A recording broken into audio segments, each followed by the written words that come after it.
Muy buenos días, muy buenas tardes o muy buenas noches, estimado oyente, según sea la hora y el lugar donde te encuentres. Bienvenido a una nueva audición de nuestro programa Encuentros, aquí en Josa FM, España.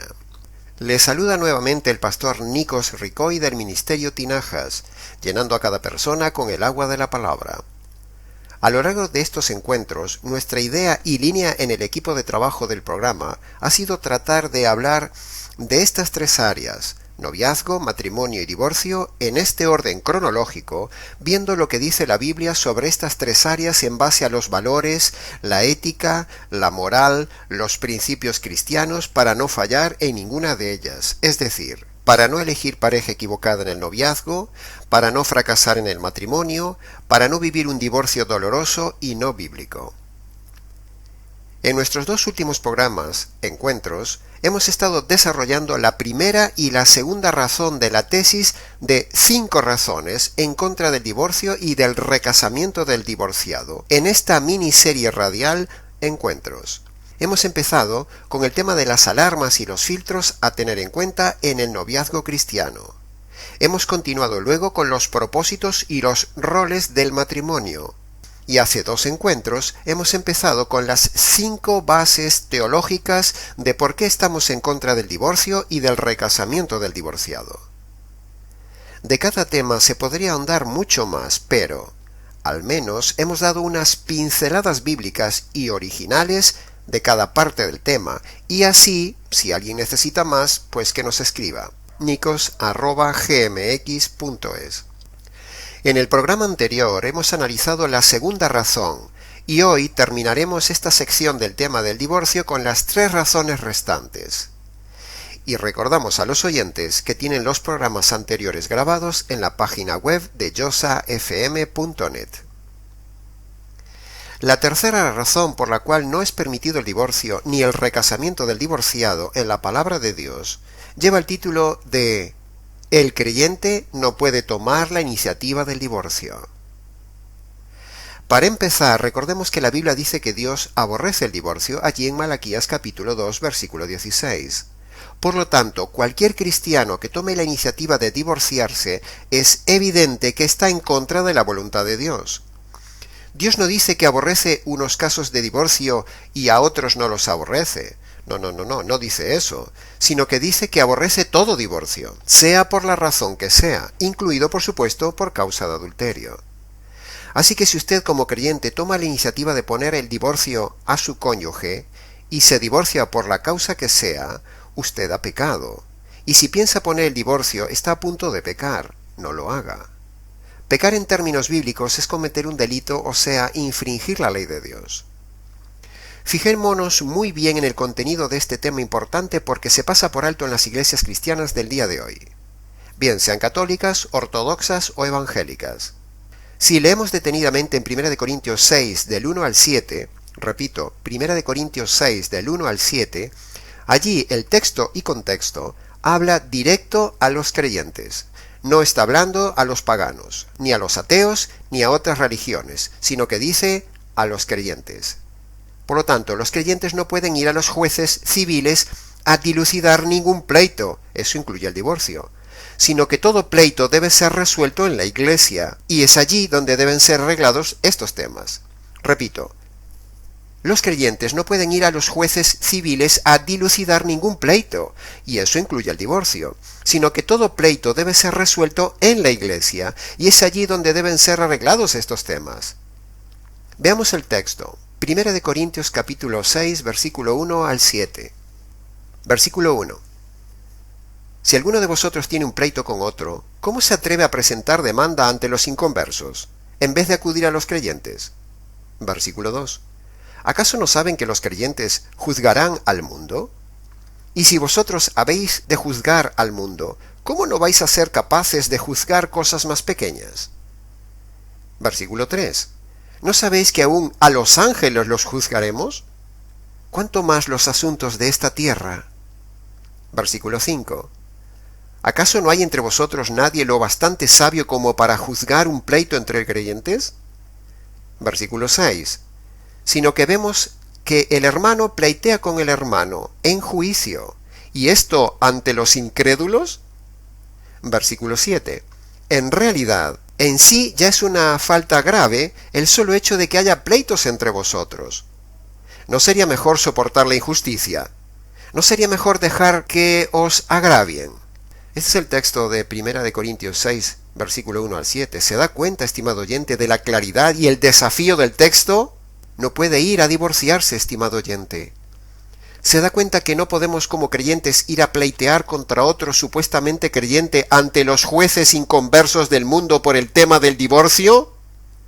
Pero claro, para que pueda haber consejería matrimonial, debe haber un consejero bíblico o un pastorado capacitado, y como normalmente no lo hay, la gente sin saber de este pasaje bíblico de 1 Corintios 6, opta por lo más fácil, es decir, ir a las autoridades civiles para divorciarse, o incluso, antes de divorciarse, van a los consejeros matrimoniales del mundo, o sea, los mal llamados psicólogos cristianos, y todo esto de ir a los psicólogos e ir a divorciarse es pecar abiertamente contra Dios. El mundo, sean psicólogos, abogados matrimonialistas, consejeros privados, ayudadores motivacionales o jueces, no pueden tocar el matrimonio. El mundo no puede dar soluciones a un problema netamente bíblico ni disolver un matrimonio. Así que, si hay algún abogado, algún juez que nos esté escuchando, sepan ustedes, señores, que no tienen autoridad para disolver un matrimonio, y el día del juicio se las verán con el juez del universo. Y yo, de verdad, no quisiera estar en su lugar ese día. Los problemas de separación matrimonial entre creyentes son un tema que deben ser asumidos por los pastores y miembros de la Iglesia con el manual del matrimonio, e intervenir en el conflicto, como dice este pasaje de 1 Corintios 6, y no los abogados y los jueces del mundo. Si no hay solución, pues simplemente que se separen, pero que no se divorcien ni vayan al mundo a dar escándalo y mal testimonio con el tema del divorcio. Así que es pecado de desobediencia a este texto bíblico de 1 Corintios 6, y es también un muy mal testimonio ante los de afuera al ir a los jueces civiles a pedir el divorcio, demostrando tristemente que la Iglesia no puede arreglar sus propios problemas. Entonces, alguno me dirá, un momento, pastor, es que no fue Dios que nos unió en ese matrimonio, sino nosotros por nuestra cuenta y riesgo, sin consultar a Dios, nos unimos. Por lo tanto, ese es un matrimonio divorciable. Ante lo cual yo contraargumento diciendo que Dios no los unió voluntariamente, eso es verdad, pero sí los dejó atados y bien unidos legalmente, porque ellos libremente fueron a casarse ante una autoridad. Dios, que está en todos lados, estaba de testigo, y ellos dieron una promesa moral de fidelidad, por lo tanto ya no hay salida. Así que en este pasaje de 1 Corintios 6 vemos cómo el que toma la decisión de divorciarse está cometiendo 3 pecados. Primero, el divorcio en sí. Segundo, desobedeciendo este mandamiento de 1 Corintios 6. Y tercero, está dando muy mal testimonio ante los demás, lo cual es pecado. Muchas mujeres creyentes, desesperadas por la situación y animadas por sus errados pastores, han ido a divorciarse cometiendo este pecado. Pero el creyente solo puede separarse, dice el texto bíblico. Si la mujer se separa, quédese sin casar, dice 1 Corintios 7:11. Aquí el texto es claro, solo separación y nada de recasamiento. Algunos preguntan, entonces, pastor, ¿tengo que seguir viviendo con quien es violento, adúltero, borracho y contagioso? No. No tiene que seguir viviendo con esa persona, estimado oyente, de ninguna manera. Ya hemos dicho y lo repetimos que Dios manda separarse, solo permite separarse, pero no divorciarse.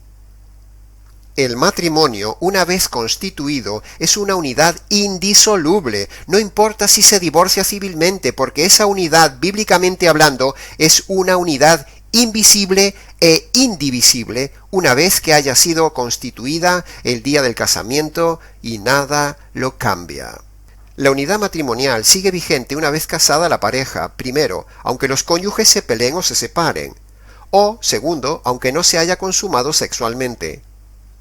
Por ejemplo, imaginemos que una pareja se ha casado y tristemente, antes de la noche de bodas, algún cónyuge haya quedado en estado de coma o tetrapléjico por algún accidente, y por este motivo no puedan tener relaciones. Esa pareja igualmente se ha constituido como una unidad indivisible, es decir, están totalmente casados ante Dios porque las circunstancias adversas no cambian ese pacto y esa unidad, que es independiente totalmente de la unidad sexual. La unidad matrimonial es independiente de la unidad sexual. Lo que constituye y consuma el matrimonio es el momento del pacto y la promesa el día del casamiento, no la sexualidad. Tenemos el caso bíblico de José, el esposo de María, la madre de Jesús, que se unió en matrimonio a María. Eso lo vemos en Mateo capítulo 1, pero dice el versículo 25 que no la conoció físicamente hasta pasado el tiempo del nacimiento de Jesús. Preguntamos entonces, ¿ese matrimonio no estaba consumado? Sí que lo estaba. Y este caso de José y María muestra claramente que el matrimonio no lo constituye ni lo consuma la unidad sexual, como dicen algunos, sino el compromiso, es decir, el pacto matrimonial constituido a partir de la promesa mutua dada el día del casamiento. Cuando uno se enoja con alguien, por ejemplo, con su hijo, con un padre, con una tía, con un hermano, el vínculo no se rompe solo la comunión. Uno no deja de ser hijo por enojarse con sus padres, o por haber tenido una fuerte discusión entre ellos. Incluso en el caso grave de maltratos de un padre a un hijo, aun y con todo, el vínculo padre-hijo no se rompe, sino que permanece para siempre. De la misma manera, estimado oyente, así es en el matrimonio. Aun habiendo enojos, diferencias, distancias, violencia, adulterio o incluso un divorcio humano, eso no cambia que sigan siendo delante de Dios una unidad invisible, indivisible. Es decir, sigue siendo un pacto que solo se rompe con la muerte, no con el adulterio, ni abandono, ni violencia. No vemos, por ejemplo, que los hijos se divorcien de los padres ante los tribunales, ni vemos un padre ir a divorciarse de su hijo. Es un absurdo. Siguen siendo padre e hijo a pesar de los conflictos, diferencias e incluso violencia. En el matrimonio es exactamente igual. Siguen siendo esposos aunque ellos no quieran, y aunque los jueces los separen. De la misma manera que en el aborto se mata una unidad viva, visible, el divorcio es matar una unidad viva, invisible, el matrimonio. Una vida es la unión de dos células, y el matrimonio es la unión de dos personas. Ambas, vida y matrimonio, son creadas por Dios, y sobre ambas solo Dios es el que decide, no el hombre. Dios da la vida y Él la quita. Dios da el matrimonio y Él lo quita. El divorcio es como el aborto, se mata algo que Dios ha creado. En la concepción Dios hace de dos uno, y en el matrimonio Dios hace de dos uno. Hay personas creyentes que si le preguntáramos sobre el aborto pondrían el grito en el cielo y dirían que están en contra del aborto. Pero si les preguntamos sobre el divorcio, serían capaces de divorciarse sin problema, y de hecho lo hacen. Sin embargo, ambas cosas, divorcio y aborto, son igualmente pecado delante de Dios. El matrimonio y la vida son de Dios. En conclusión de esta tercera razón de nuestra tesis, el creyente no puede tomar la iniciativa del divorcio. Primero, según 1 Corintios 6, las autoridades de la Iglesia son las únicas que deben intervenir, disciplinar y aconsejar sobre el matrimonio. Si no, solo queda la opción de separación. Segunda conclusión, ir a las autoridades civiles por un divorcio está prohibido por la palabra de Dios, como vemos en este pasaje de 1 Corintios 6, y es dar mal testimonio ante los demás y en sí es pecado.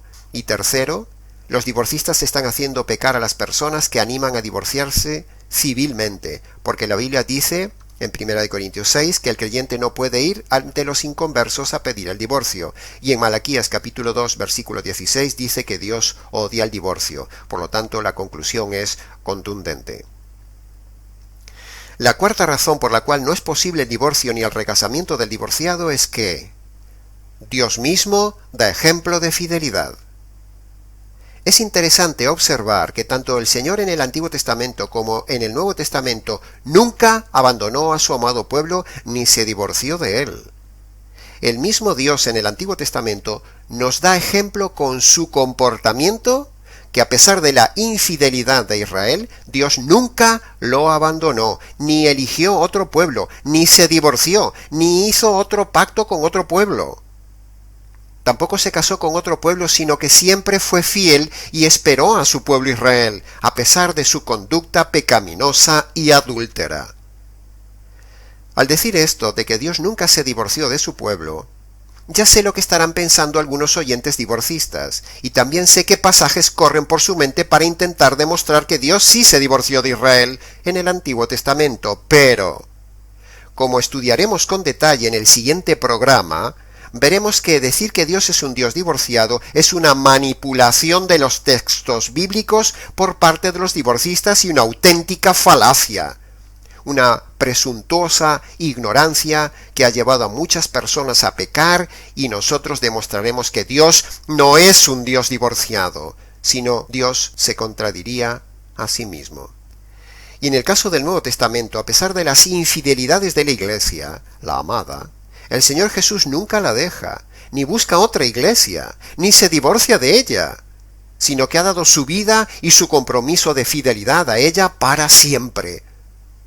Lo vemos en 2 de Timoteo capítulo 2, versículo 13. Si nosotros le fuéramos infieles, aun y con todo, Él permanecerá fiel porque no puede negarse a sí mismo. Es decir, no puede dejar de ser fiel. Por lo tanto, tampoco el creyente, representando al Señor, tampoco debe dejar de ser fiel. ¿No son estos ejemplos de Dios en el Antiguo Testamento y el Nuevo Testamento una razón contundente para derribar la idea del divorcio y recasamiento? Claro que lo es. En el día de hoy, en el ambiente cristiano evangélico, uno de los argumentos más manoseados por los pastores divorcistas y a la vez más necesarios para ellos es tratar de demostrar que Dios se divorció de su pueblo Israel en el Antiguo Testamento. Es decir, tratan desesperadamente de enseñar con error que Dios es nada menos que un Dios divorciado. Esta falacia mentirosa se puede comprobar en innumerables vídeos, en páginas web, en foros diseminados en todo Internet y también en las iglesias. Como ejemplo, escuchen con atención estas dos grabaciones de dos famosos teólogos que predican que Dios es un Dios divorciado y que existe una puerta llamada divorcio. Escuchen bien lo que van a oír. Asombroso. ¿Saben ustedes que Dios es un Dios divorciado? Y no es una herejía. Dios es un Dios que se divorció de Israel. Y si Dios, que es Dios, se divorció de Israel, por eso permitió el divorcio. Algo que nos funde los fusibles. Dios se divorcia de Israel. Dios se divorcia de Israel. Y lo que haré es tratar de darle una visión panorámica de mi posición teológica con respecto al divorcio. La posición completa está plasmada en un libro titulado Una puerta llamada divorcio. Si los divorcistas como estos que acabamos de oír lograran conseguir demostrar esto, es decir, que Dios es un Dios divorciado, argumentarían tener entonces una puerta abierta llamada divorcio, pero no la hay. En realidad, cuando los divorcistas tratan de argumentar que Dios se divorció de su pueblo, ciertamente lo consiguen por dos razones. La primera razón es que la gente no se toma el tiempo de confirmar ni estudiar por su cuenta lo que dice un predicador, ni hacen como los de Berea en Hechos capítulo 17, donde esa gente ni siquiera le creían lo que decía un apóstol, hasta que ellos mismos no lo confirmaban por sí mismos en el estudio de la Escritura. Hechos capítulo 17, versículo 10 y 11 dice: recibieron la palabra con toda solicitud, escudriñando cada día las Escrituras para ver si estas cosas eran así. Es decir, escuchaban al predicador y luego en su casa cada día repasaban las Escrituras para ver si lo que el predicador decía era así, según las Escrituras. Y yo quiero, estimado oyente, que hagan lo mismo conmigo. Quiero que filtren todo lo que digo a ver si es contextualmente la verdad. Hemos dicho que la primera razón es que no examinan las Escrituras, por eso la gente se convence del divorcio. Pero la segunda razón por la cual estos pastores consiguen convencer a la gente del divorcio es porque la gente quiere encontrar un pastor a su medida, que les diga lo que ellos quieren oír, para aquietar sus conciencias y poder divorciarse y poder recasarse. Repito, la segunda razón por la cual estos pastores consiguen convencer a la gente del divorcio es porque la gente quiere encontrar un pastor a su medida que les diga lo que ellos quieren oír para aquietar sus conciencias y así poder divorciarse y poder recasarse.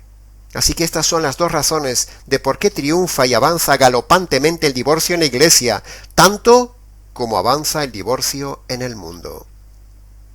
Los pastores divorcistas intentan desesperadamente encontrar algo que les permita apoyar su tesis carnal y sensual para defender el divorcio y el recasamiento, pero nosotros estamos demostrando que ni Dios se divorció de Israel, ni por adulterio uno puede divorciarse y recasarse. Entremos ahora en la quinta razón, la razón teológica, por la cual creemos que no es posible bíblicamente el divorcio ni el recasamiento del divorciado. Y esa razón bíblica es el carácter de Dios. En el pacto matrimonial está representado el carácter de Dios. Por lo tanto, cuando un cristiano rompe el pacto, divorciándose y recasándose, está confrontando abiertamente nada menos que la voluntad de Dios, haciendo de forma rebelde lo que la persona quiere. ¿Cómo es el carácter de Dios? Bueno, el carácter y el corazón de Dios para su pueblo siempre fue de perdón, paciencia, espera, llamado constante, búsqueda, misericordia, oportunidad y fidelidad. 8 cualidades únicas que el creyente, si se llama cristiano, también debe tener. Cuando un supuesto creyente en Cristo toma el matrimonio como un contrato, tal como lo hace también esta sociedad mundana, en lugar de tomar los valores bíblicos de pacto, entonces con ello esa persona, primero, está difamando el carácter de Cristo ante los demás, y segundo, a su vez, ese supuesto creyente se convierte en piedra de tropiezo para los demás, y entonces toma fuerza aquel pasaje de Romanos capítulo 2, versículo 24. El nombre de Dios es blasfemado entre las gentes por causa de vuestra conducta. Dios requiere precisamente que la iglesia, su esposa, le represente así, con fidelidad, y que a su vez el creyente, de forma individual, también debe amar, aceptar, recibir, perdonar, ser paciente, buscar, tener misericordia, dar oportunidad y ser fiel a lo prometido con su cónyuge a pesar de lo malo que éste haya hecho. Cuando la iglesia, la esposa de Cristo, cambia el valor de pacto matrimonial por el valor mundano de contrato, y cuando la iglesia enseña que está bien hacerlo así, entonces se está difamando el nombre y el carácter de Dios, distorsionando el sentir, el pensar de la relación de Cristo con su iglesia, el matrimonio divino. Si nosotros en la iglesia, queriendo que la gente sea feliz, animamos a dichas personas a que abandonen el pacto matrimonial y abracen el contrato, y que simplemente vayan y encuentren otra persona nueva con quien puedan entrar en un nuevo contrato de felicidad carnal, si alentamos eso, entonces estamos distorsionando el carácter de Dios y la relación de Cristo y su iglesia, y esto, por supuesto, no escapará del juicio de Dios, por cuanto es pecado, estimado oyente. La meta para un verdadero creyente que ha sido divorciado no debe ser la búsqueda de la idolatrada nueva oportunidad de felicidad personal, sino que su meta debe ser respetar el carácter de Dios, representado en el pacto matrimonial. Pero claro, estas son ideas muy altas, sobre todo si el divorciado no es convertido por medio del Evangelio, ni conoce el carácter de Dios. Cuando un supuesto creyente se centra en sí mismo, en su felicidad, en su soledad, en su sexualidad, y no en el carácter de Dios, representado en el pacto matrimonial, entonces ese supuesto creyente está siendo idólatra y egoísta, es decir, está pecando y muy probablemente no se ha convertido. Sin embargo, debemos decir que respetar el pacto no significa que uno no se separe de su cónyuge por pecados graves del otro, por ejemplo, tipo violencia, infidelidad, abandono, Pero una cosa es separación física y otra muy distinta, divorcio legal. Y por supuesto luego un nuevo casamiento. La Biblia solo respalda la separación, no el divorcio. Conclusión. En el día de hoy vemos que las personas, primero, escogen cómo desean vivir. Y luego diseñan a su medida la doctrina teológica del divorcio, a su conveniencia, para que esta doctrina del divorcio se amolde a su estilo de vida pecaminoso. Repito, la gente diseña su doctrina teológica del divorcio a su conveniencia, para que esta doctrina del divorcio se amolde a su estilo de vida pecaminoso. El movimiento divorcista de hoy, con todos los predicadores divorcistas de la actualidad que alientan, enseñan y permiten equivocadamente el divorcio por causa de adulterio y permiten el nuevo casamiento del divorciado, sea por infidelidad o abandono, esos predicadores están en pecado y están haciendo pecar a las personas en la iglesia. Y nosotros denunciamos eso. No existe una puerta llamada divorcio, no existe. El divorcio te lleva a la puerta ancha de la perdición y muchos son los que entran por ella, dice el Señor. Hasta aquí nuestra tesis. Pero antes de acabar, repasemos entonces las 5 razones que hemos visto en contra del divorcio y del recasamiento del divorciado. Primera razón. En un matrimonio hay un pacto siempre vigente y una promesa de fidelidad permanente. Segunda razón. Fornicación no es sinónimo de adulterio. Tercera razón. El creyente no puede tomar la iniciativa del divorcio. Cuarta razón. Dios mismo como esposo da ejemplo de fidelidad siempre. Y quinta razón, la razón teológica, el carácter de Dios en el matrimonio. Y hasta aquí, estimado oyente, hemos llegado hoy al final del análisis expositivo de las 5 razones de nuestra tesis teológica en contra del divorcio y del recasamiento del divorciado. Continuaremos, Dios mediante, con otro interesante tema, la evidencia de que Dios no es un Dios divorciado, pero será en nuestro próximo encuentro. Si la fe viene por el oír, dice la palabra de Dios, entonces que estos encuentros fortalezcan tu fe verdadera. Para más información, detalles, preguntas y comentarios, escríbenos a la radio o al correo. También puedes escuchar nuevamente la retransmisión los miércoles por la noche o conectarte a la página web de la emisora para oír el programa grabado www.josafm.net. Les ha compartido una vez más la verdad, solo la verdad y nada más que la verdad, Nikos Ricoy del Ministerio Tinajas, aquí en Josa FM, España. Hasta nuestro próximo encuentro.